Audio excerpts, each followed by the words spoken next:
মহুৰামুখ ক্ষুদ্ৰ প্ৰাথমিক স্বাস্থ্য কেন্দ্ৰত এদিন 1993 চনত স্থাপিত হোৱা গোলাঘাট জিলাৰ বৃহত্তৰ মহুৰা অঞ্চলৰ মহুৰামুখ প্ৰাথমিক স্বাস্থ্য কেন্দ্ৰ বৰ্তমান এতিয়া সৰ্বাংগ সুন্দৰ অত্যাধুনিক সুব্যৱস্থা উপলব্ধ।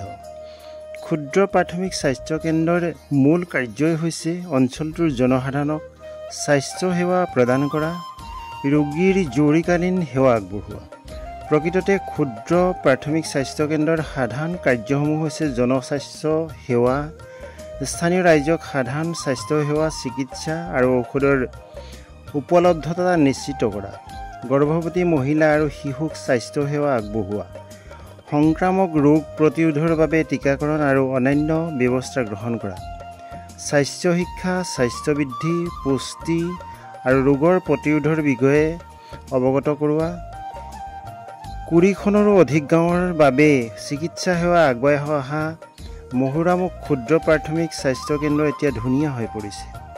পূৰ্ণ গতিত আকৰ্ষণীয় কৰাত শ্ৰমিক নিয়োজিত হৈ আছে। ডাক্তৰ, নাৰ্ছ, কৰ্মচাৰীসকলৰ আতিথ্য, সামূহিক ব্যৱস্থাপনাত মনটো ভাল লাগি গ'ল। জৰুৰী